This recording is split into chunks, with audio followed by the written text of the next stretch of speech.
Question number 6 we are in chapter number 11 and algebra और हम इस चैप्टर में क्वेश्चन नंबर एक्सरसाइज नंबर 11.1 और 11.2 का वीडियो भेजने के बाद आज मैं एक साथ 11.3 और 11.4 वो दोनों एक्सरसाइज के कंबाइंड वीडियोस भेजेंगे और उसके कुछ वेरी इंपॉर्टेंट सम्स भेजकर आपको दे रहा हूँ थ्रू वीडियो।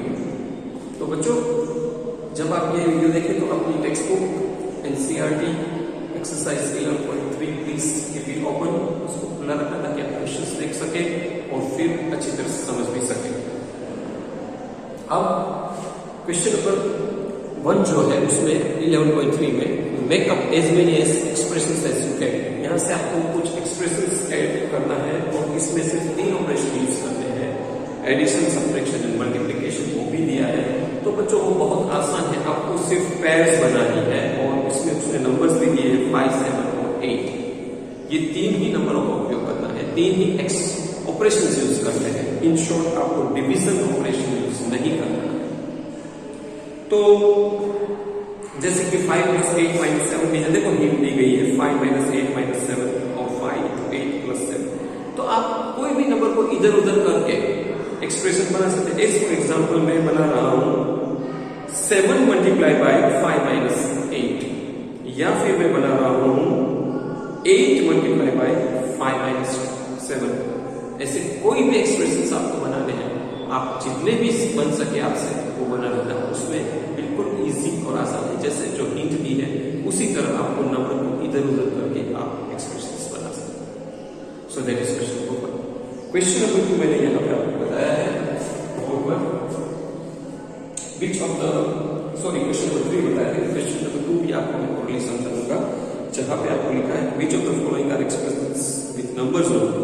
सिर्फ नंबर वाले एक्सप्रेशंस कौन से हैं? तो नंबर वाले एक्सप्रेशंस मतलब जिसमें वेरिएबल नहीं है, वेरिएबल्स मतलब x y z abc जो अल्फाबेट्स देते हो वो वेरिएबल्स है, वो नहीं है।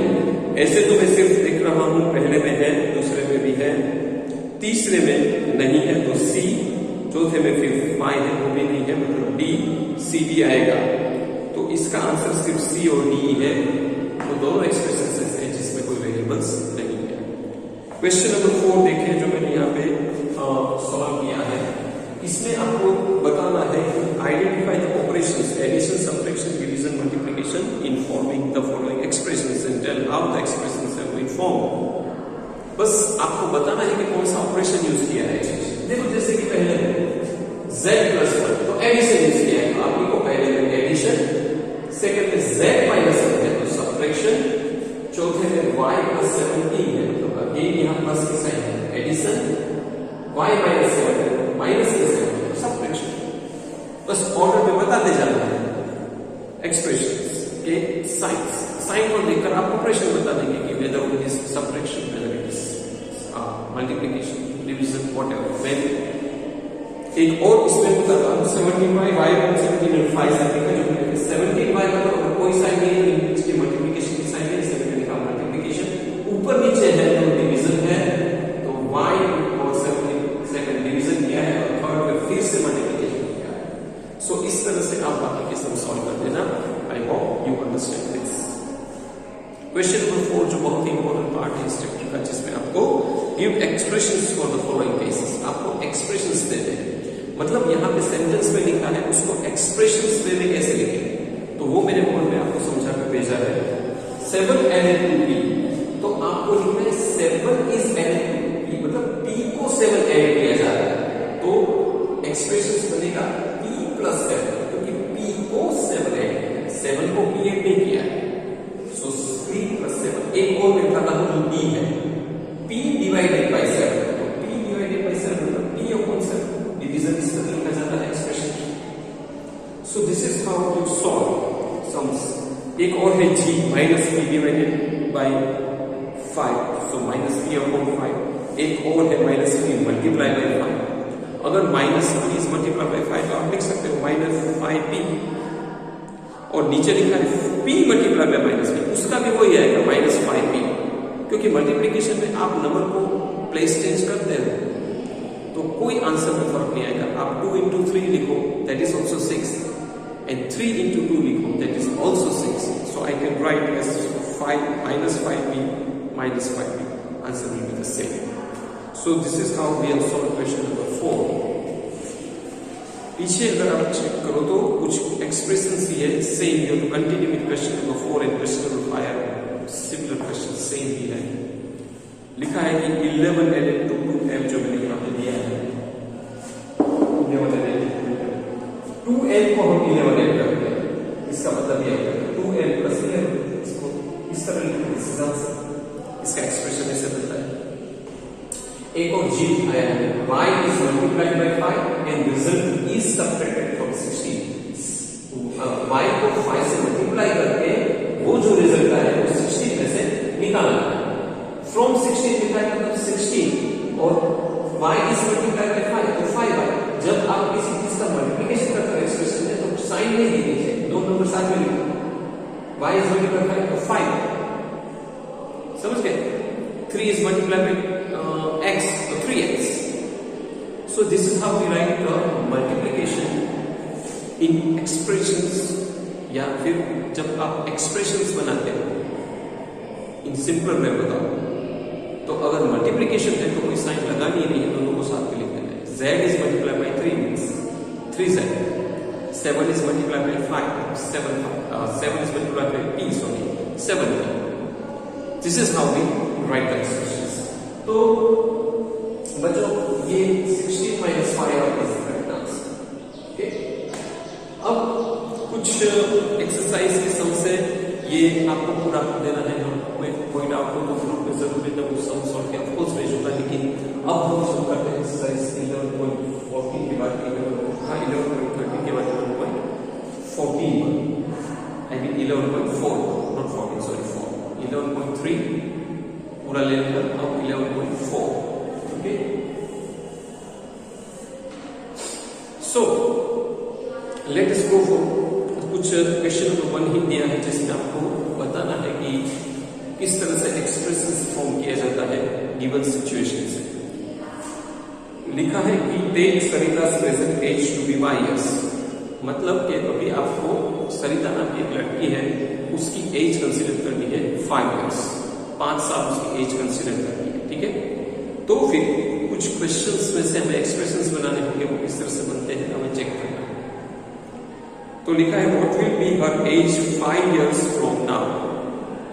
अच्छा, what will be her age 5 years from now. अगर वो लोग फ्यूचर की बात कर रहे हैं कि आज से 5 साल बाद उसकी उम्र क्या होनी चाहिए, तो हमेशा ऐड करें.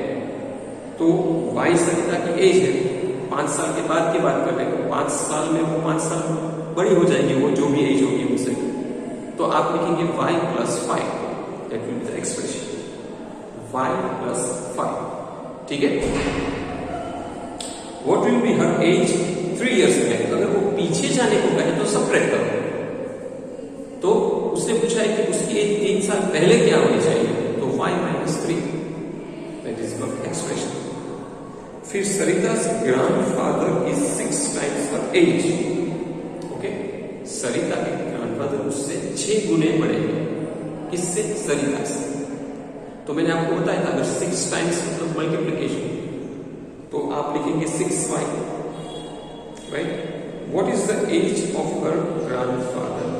एज ऑफ ग्रैंडफादर 6y, क्योंकि 6 times बड़े हैं सरिता से. So the answer will be 6y. Fourth question में grandmother is 2 years younger than grandfather. अच्छा, हमने ग्रैंडफादर की एज को 6y लिया. अब उसकी जो ग्रैंडमदर है वो उसके ग्रैंडफादर से 2 साल छोटी है, तो 6y minus 2 क्योंकि छोटी है तो माइनस कर देना. This is how we write. ये कुछ रूल्स आपको फॉलो करने while framing expressions. So the grandfather's and grandmother's age will be 6y minus 2. Fifth में Sarita's father's age is 5 more than 3 times Sarita's age. हाँ, ये इंपॉर्टेंट है. What is her father's age? सरिता के father की as is 5 years more than 3 times Sarita's age. अब सरिता की as हमने ली थी y, उनसे 3 गुना प्लस 5 more है, तो मैं 3 गुना करूंगा सरिता की एज को, तो वो 3y होगा। और 5 years मोर भी है उनसे, 3 times plus 5 years, so the expression रहेगा 3y plus 5। so this is how we form the expressions from the given condition. I hope you understand this also। बच्चों इसी तरह बाकी के जो सम्स है, जो बहुत ही आसान सम्स है, वो आप ले लेंगे। एक और सम यहाँ पे मैं रिपीट करूंगा जो बी में है आपका 11.4b, वो भी आप मैं यहाँ पे बता देता हूँ। लिखा है कि the length of the rectangle hall is 4 metre less than 3 times the breadth. Okay, 4 metre less than 3 times the breadth. अगर मैं ब्रेथ को b लेता हूँ तो 3b minus 4, क्योंकि लेंथ होगी 3b minus 4। समझ गए? What is the length if the breadth is b metre? हाँ, ब्रेथ को आपको b लेना, तो अगर वो 3 times द ब्रेथ है तो फिर 3b minus 4 will be the length।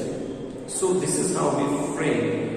so बाकी के C, D, E, F सभी मैं होमवर्क में दे रहा हूँ, आप लोगों को अपना होमवर्क इस तरह से कर लेना है। और अगर कोई सम सॉल्व नहीं होता है तो of course I will send, आप मुझे बताना ग्रुप में। तो क्वेश्चन नंबर 2 है जो जिसमें आपको बस बताना है कि change of following statement using expressions into statement in ordinary language. मतलब यहाँ पे कुछ मैथमेटिकल लैंग्वेज में बताया है, आपको इसको ऑर्डिनरी लैंग्वेज में बताना है। As for example, a notebook cost P, rupees P rather, and a book cost rupees 3। समझ गए? दैट मीन्स के एक नोटबुक की जो प्राइस है, ओके, वो 3p है, और जो बुक की कॉस्ट है वो नोटबुक से 3 गुना ज्यादा है। 3p मतलब उसका 3 गुना ज्यादा हो। समझ गए? तो उसको ऑर्डिनरी लैंग्वेज में लिख दिया है कि अ नोटबुक कॉस्ट रुपीज P, अ बुक कॉस्ट रुपीज 3p। तो उसका जो एक्सप्रेशन है ऑर्डिनरी लैंग्वेज में लिखा, a book cost 3 times the cost of a notebook. So this is way you have to write in ordinary language. कभी कभी आपको कोई एक्सप्रेशन दिया होगा, उसमें से आपको बनाना होगा, तो भी आप बना सकते हैं, right. So with this we have completed 11.3 as well as 11.4 exercise. यहां पे एक और क्वेश्चन है, क्वेश्चन नंबर 3 में जो ABC दिया है वो भी आपको पूरा कर लेना है before we complete this video. Let me tell you, और उसका भी एक हिंट दे भी देता हूं कि गिवन मुन्ना's age should be x years, can you guess what x minus 2 में? सो अगर मुन्ना की एज x years है तो x minus 2 क्या बताता है? तो वो बताता है कि मेरी मुन्ना's younger brother age is 2 times less than मुन्ना's age, ये बताता है x minus 2। तो यहां हिंट भी दी है, मुन्ना's younger brother, मुन्ना's age is x years, so his younger brother's age is x minus 2 years। That means के मुन्ना का जो younger brother है वो मुन्ना से 2 साल छोटा है। तो कोई जो चीज छोटी है उसको माइनस में उठाना है, तो x minus 2 will be the answer। Okay, फिर है given सारा's age today to be y years, think of her age in the future or in the past, what will be the expressions to indicate? अगर मैं future की बात करूंगा तो y plus 7 लेना पड़ेगा, अगर मैं पास्ट की बात करूंगा तो y minus 3 लेना पड़ेगा। सीधी सी बात है। आज सारा एज को मैं सपोज यहाँ पे दिया है इस तरह में y लूं, और मैं पूछूं कि what will be her age after 7 years, तो आपको y plus 7 लेना है। अगर मैं यही पूछूं कि what will be her age before 3 years, तो आपको y minus 3 लेना है। Okay, bachcho, so this is how we solve the sums. When with this we have completed with exercise 11.3 as well as 11.4.